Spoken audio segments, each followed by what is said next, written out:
23 एक ऐसी उम्र होती है जिसमें हम सब ढंग से खुद को जान भी नहीं पाते। उस 23 की उम्र में भगत सिंह ने देश के लिए फांसी के फंदे को चूमा था। भगत सिंह एक ऐसा नाम जो भारतीय स्वतंत्रता संग्राम का पर्याय है, जिसकी एक हुंकार ने अंग्रेजों के पैरों तले जमीन खिसका दी थी। सोचो क्या हो अगर कभी भगत सिंह अपने वतन भारत से मिलने वापस आ जाए। क्या देखेंगे वो, क्या सोचेंगे वो। आज के हालातों को देखकर वो भी सोचने पर मजबूर हो जाएंगे। कैसी भारत के लिए हमने अंग्रेजों के जुल्म सहे थे, हंसते हंसते फांसी पर झूल गए थे। चलिए एक बार कल्पना करें कि क्या होगा जब भगत सिंह एक जमाने के बाद अपने हिंदुस्तान से मिलने वापस आएंगे। भगत सिंह जलियांवाला बाग के बाहर पहुंचे। सर पर पगड़ी, पतली मूछें, साधारण सफेद शर्ट और पैंट पहने वो शख्स सोच रहा था, अरे यहां तो सब बदल गया, क्या से क्या हो गया। तब ये गाड़ी जिस पर उनका ही पोस्टर छपा था लगभग उन्हें टक्कर मारती हुई आगे निकल गई। वो संभले और उस गाड़ी पर अपनी ही शक्ल देखते हुए सोच रहे थे किसी आवाज दूं कि तभी सामने से आवाज आई, अरे पागल है क्या, मरेगा क्या। गाड़ी धुआं उड़ाती और तेज संगीत बजाती निकल गई।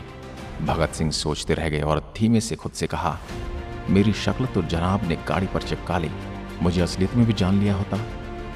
भगत सिंह जलियांवाला बाग के अंदर गए, वह मारे गए लोगों के लिए प्रार्थना की और हल्की सी मुस्कान लिए न जाने क्या सोचते हुए बाहर निकल आए। जब भगत सिंह घूमते घूमते यूनिवर्सिटी के बाहर पहुंचे, अरे यहां तो कई मतवाले दिख रहे हैं। भगत ने मन में सोचा, ये क्या, यहां भी मेरे पोस्टर हैं। सही है, कम से कम लोगों ने याद तो रखा है हमें। अरे ये क्या, ये कौन नकाबपोश है जो भारत के टुकड़े टुकड़े करने की बात कर रहे हैं। अंबेडकर साहब ने तो बताया था कि उन्होंने संविधान की रचना कर दी है, तो फिर ये कैसी अराजकता, ये नकाबपोश छात्रों को क्यों पीट रहे हैं। ये मैं क्या देख रहा हूं, निहत्थे छात्रों और शिक्षकों पर हमला क्यों।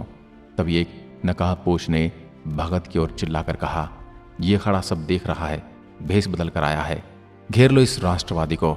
जैसे ही भगत सिंह की ओर नकाबपोश पत्थर लिए पहुंचे, 4-5 छात्र छात्राएं उनके आगे आ गए और उन्हें बचा लिया।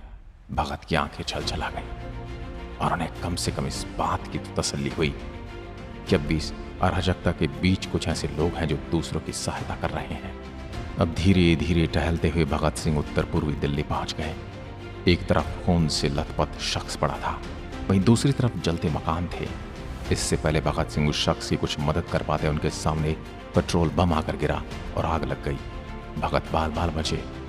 भगत को अपना असेंबली में बम फेंकना याद आ गया और अपनी ही बात याद आई, बहरों को सुनाने के लिए बम के धमाकों की जरूरत पड़ती है। भगत के गाल भीगने लगे और वह सोचने लगे कि यहाँ कौन बह रहा है।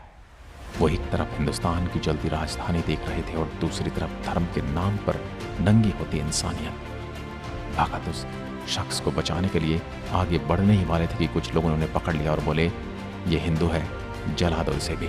भगत सिंह ने शांत लहजे में जवाब दिया, मैं नास्तिक हूँ।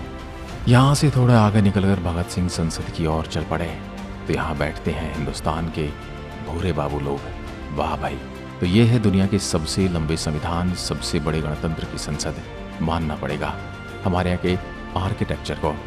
भगत सिंह प्रवेश द्वार का पता पूछने ही वाले थे कि एक व्यक्ति की आवाज आई और बोला, आपने तो हद ही कर दी श्रीमान। लोग भगत सिंह की फोटो ट्वीट करके और पोस्टर लगाकर पब्लिसिटी करते हैं, पर आप तो खुद ही भगत सिंह का भेष बनाकर आ गए। अगले महीने में गांधी बनकर आऊंगा। आज मैं भगत सिंह के बारे में पढ़कर आया हूं। वो हिंदू थे और वैष्णव जन तो तेने कहिए जे गाते थे। आज कोई रिपोर्टर मेरी हंसी नहीं उड़ा पाएगा। भगत सिंह कुछ कह पाते उससे पहले उन्हें कई माइकधारियों ने घेर लिया। कई कैमरे उनकी तरफ ताकने लगे। एक माइकधारी चिल्ला चिल्लाकर पूछने लगा, क्या ये सरकार की नई चाल है? आपको विपक्ष से क्या दिक्कत है? आप उन्हें चैन से विरोध भी नहीं करने देना चाहते? आपकी परेशानी क्या है? जवाब दीजिए, चुप क्यों हैं? तो क्या मैं ये समझ लूं आप पब्लिसिटी चाहते हैं? बताइए, मैं सवाल करता रहूंगा, मेरा अधिकार है सवाल करना। बताइए, चुप क्यों हो तुम सरकारी ढोंगी? कैमरे पर देखकर बात करो, तुम छिप नहीं सकते। भगत सिंह के कान में तेज दर्द उठा।